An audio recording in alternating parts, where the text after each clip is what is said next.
আলহামদুলিল্লাহ কাফা ওয়া সালামুন আলা ইবাদিহিল্লাযীনা ইসতাফা আম্মা বা'দু ফাকাদ ক্বালা আল্লাহু তাআলা ফী কালামিহিল মাজিদ ওয়া ফুরকানিহিল হামিদ আউযু বিল্লাহি মিনাশ শাইতানির রাজীম বিসমিল্লাহির রাহমানির রাহিম ইন্নাল্লাহা ওয়া মালাইকাতাহু ইউসাল্লুনা আলান নাবী ইয়া আইয়ুহাল্লাযীনা আমানু সাল্লু আলাইহি ওয়া সাল্লিমু তাসলিমা اللهم صل على سيدنا ونبينا وشفيعنا وحبيبنا ومولانا محمد صلى الله عليه وعلى آله وأصحابه وبارك وسلم اللهم صل على سيدنا ونبينا وشفيعنا وحبيبنا ومولانا محمد صلى الله عليه وعلى آله وأصحابه وبارك وسلم আলহামদুলিল্লাহ সমস্ত প্রশংসা মহান আল্লাহ রাব্বুল আলামিন,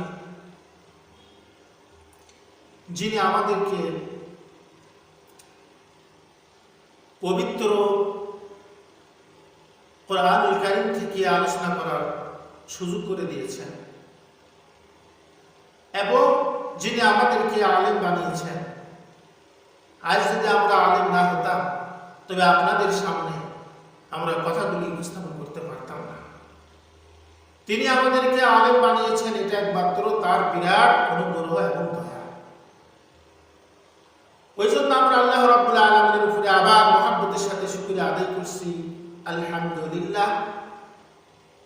সাইয়্যিদুল মুরসালিন, খাতামুন নবীন, শাফিউল মুজনবিন, ইমামুল মুরসালিন, রাহমাতাল লিল আলামিন, আশরাফুল আম্বিয়া, তাজদার মদিনা, মদিনাতুল মুনাওয়ারা, নূরুল আলা নূর, আহমদ মুস্তাফা মুহাম্মদ মুস্তাফা সাল্লাল্লাহু আলাইহি ওয়াসাল্লামের উপর লক্ষ কোটি দুরূদ অবতীর্ণ হোক।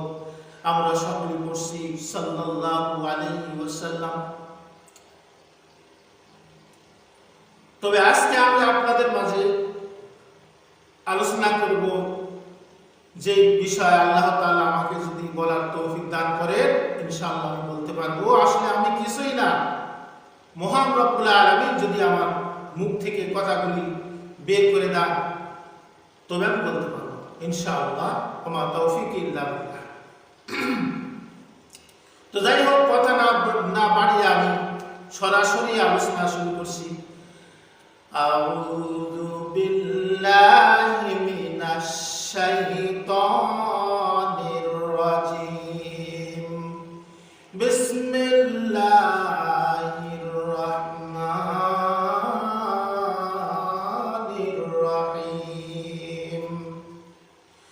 আল্লাযীনা ইয়াকুলুনার রিবা লা ইয়াকুমুনা ইল্লা কামা ইয়াকুমুল্লাযী ইয়াতাখাব্বাতুহুশ শাইতানু মিনাল মাস।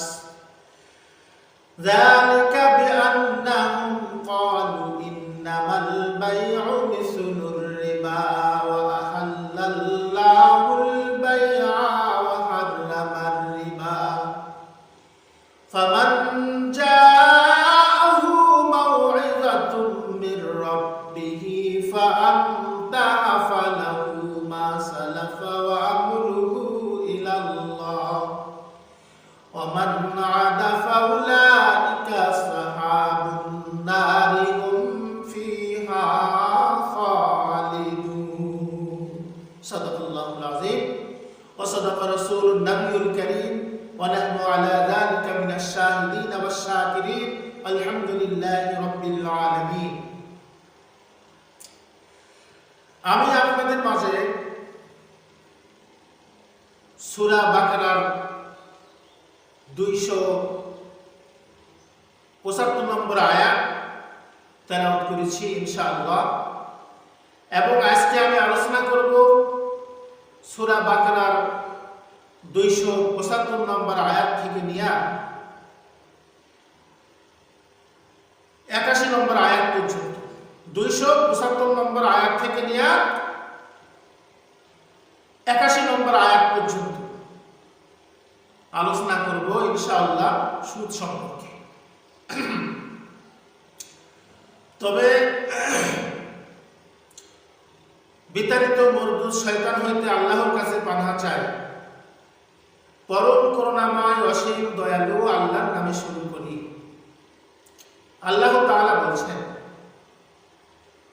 যারা সুদ খায় তারা কিয়ামতে দণ্ডায়মান হবে যেভাবে দণ্ডায়মান হয় ওই ব্যক্তি যাতে শয়তান আসর করে এবং মহাবিষ্ট করে দেয়।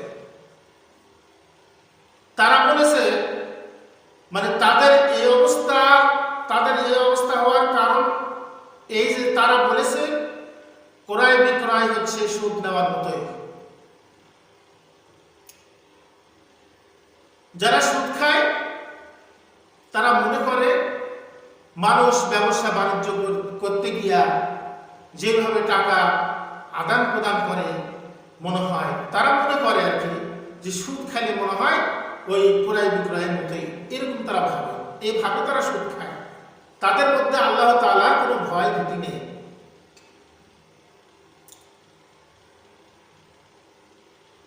আমরা এই আয়াত দ্বারা বুঝতে পারলাম যে যারা সুদ খায় তাদেরকে কিয়ামতের দিন আল্লাহ রাব্বুল আলামিন দাঁড় করাবেন এইভাবে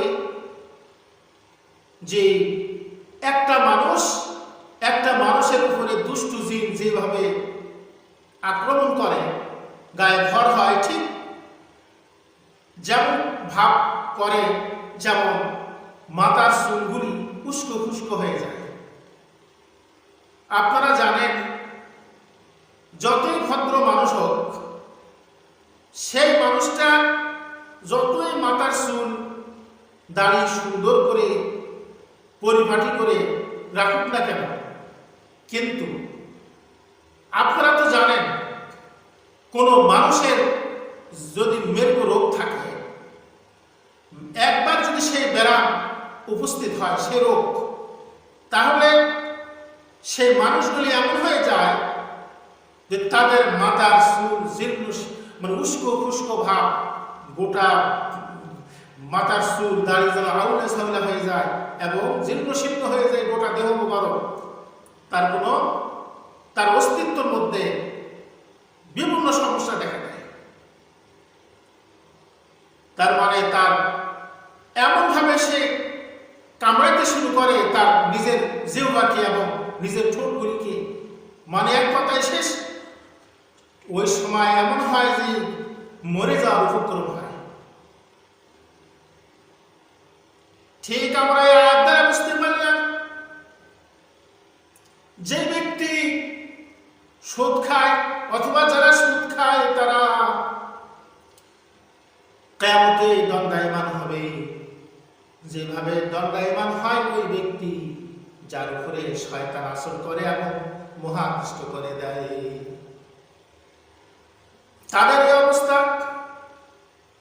তাদের অবস্থা হওয়ার কারণ এই যে তারা বলেছে ক্রয় বিক্রয় তো সুদ নেওয়ার মতোই, কিন্তু আল্লাহ তাআলা ক্রয় বিক্রয়কে বৈধ করেছেন এবং সুদকে হারাম করেছে। ক্রয় বিক্রয় হচ্ছে বৈধ, ব্যবসা হালাল, কিন্তু সুদ হারাম।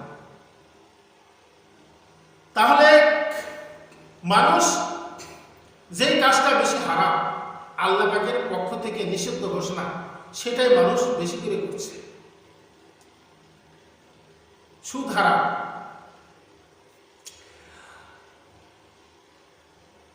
যার কাছে তার পালনকর্তার পক্ষ থেকে উপদেশ এসেছে এবং সে বিরত হয়েছে,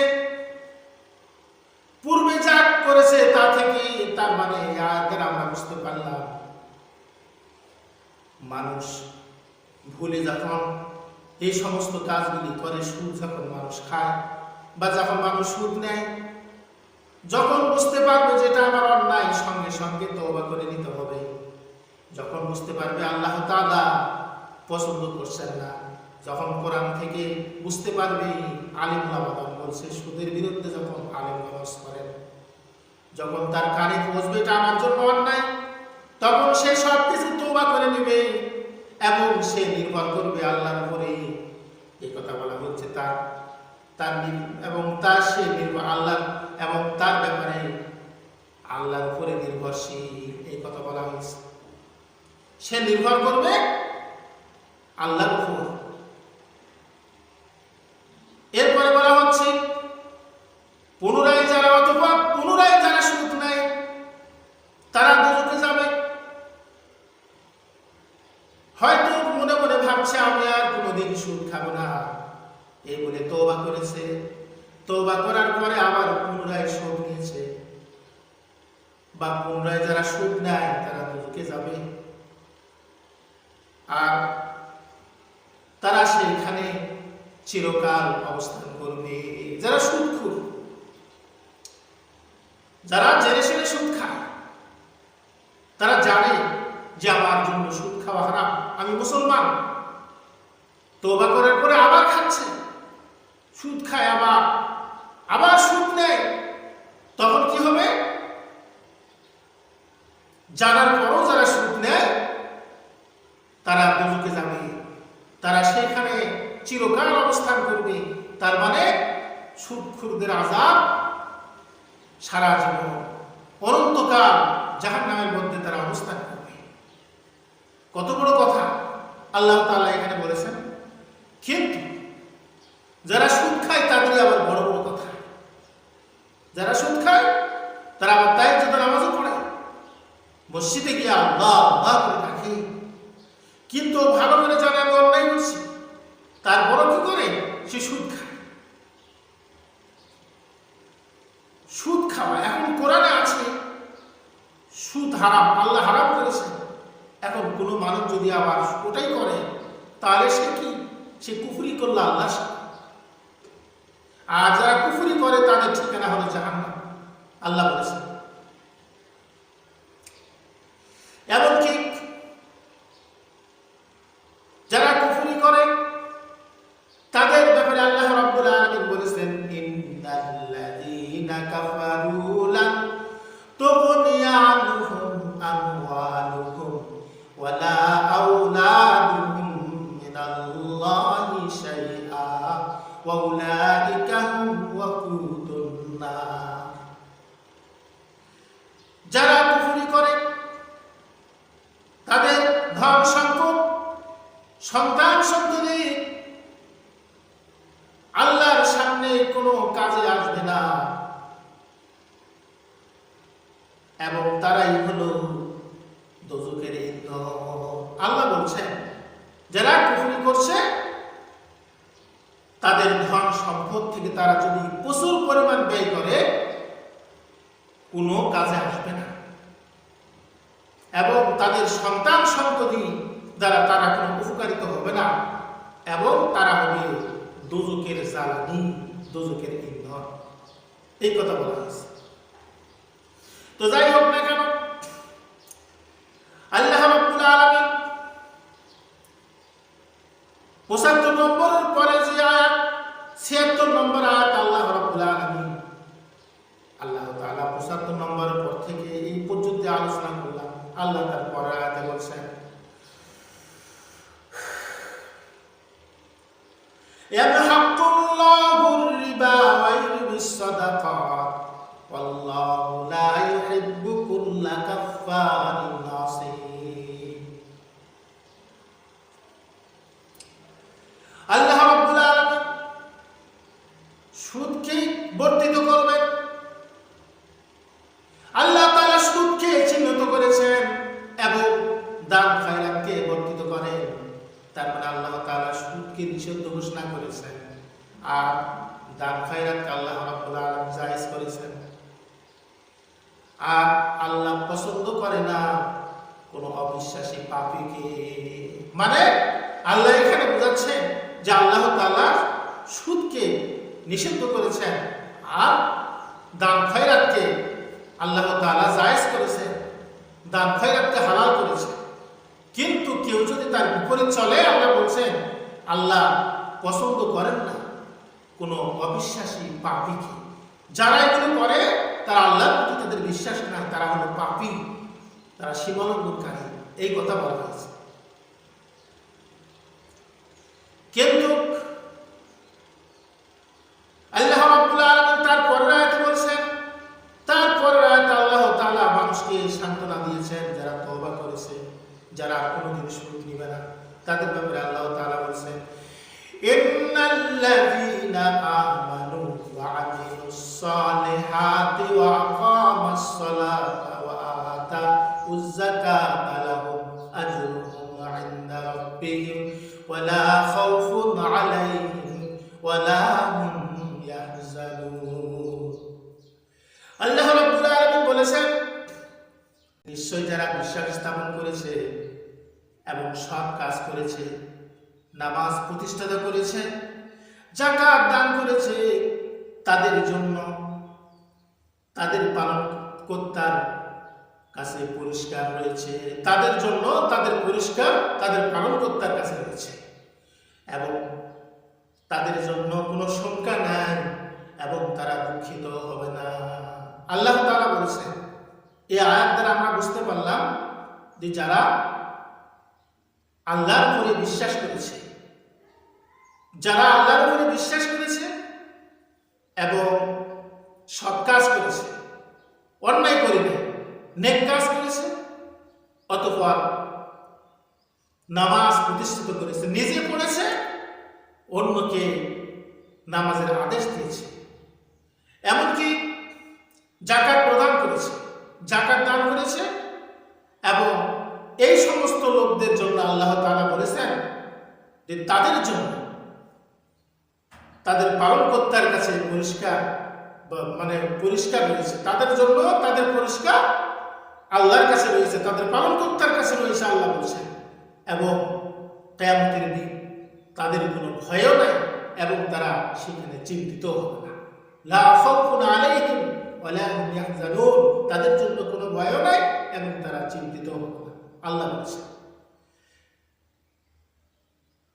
তো এরপরে যে আয়াত আল্লাহ তাআলা বলছেন, ইয়া আইয়ুহাল্লাযীনা আমানুত্তাকুল্লাহা ওয়া যারু মা বাকিয়া মিনার রিবা ইন কুনতুম মুমিনিন।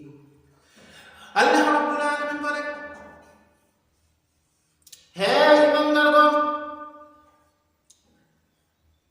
তোমরা আল্লাহকে ভয় করো, সুদের যে সমস্ত বকেয়া আছে তোমরা তা পরিত্যাগ করো, যদি তোমরা ঈমানদার হও, যদি তোমরা মুমিন হও। এখানে বলছেন কি? আল্লাহ প্রথমে কি বললেন? যে তোমরা আল্লাহ করে ভয় করো আর সুদের যে সমস্ত বকেয়া আছে তোমরা তা পরিত্যাগ করো, যদি তোমরা মুমিন হও। কত বড় কথা! তাহলে আমরা এখানে বুঝতে পারলাম যারা সুদ খায়, আল্লাহর প্রতি যাদের ভয় আছে তারা কোনোদিন সুদ খাবে না, এবং যারা প্রকৃত মুমিন তারা কোনোদিন সুদ খাবে না। তার মানে সুদের যে সমস্ত কারবার, যেটা সুদি কারবার হয়, সম্পূর্ণ বর্জন করবে। কি কয়? যেগুলো সুদি কারবার হয় সম্পূর্ণরূপে বন্ধ করে দেবে, ওরা সুদ খাবে না। যদি এখানে বলা হচ্ছে যদি তারা মুমিন হয়, এখানে আল্লাহ পাক বোঝাচ্ছেন।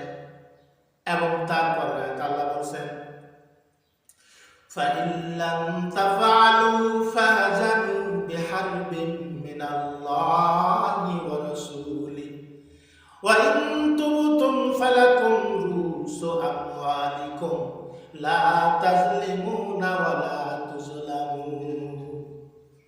আল্লাহ রাব্বুল আলামিন বলেছেন, অতঃপর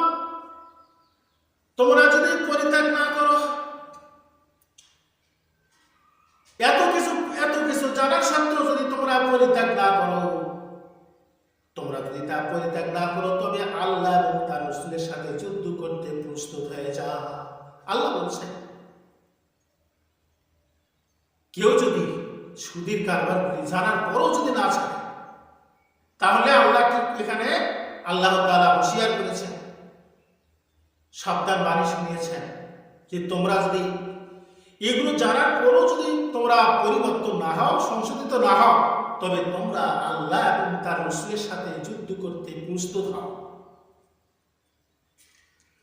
অথবা কিন্তু যদি তারা তওবা করে, এখানে আল্লাহ বলছে যদি তোমরা তওবা করো তবে নিজের মূলধন পেয়ে যাবে, এবং তোমরা কারো প্রতি অত্যাচার করো না, কেউ তোমাদের প্রতি অত্যাচার করবে না।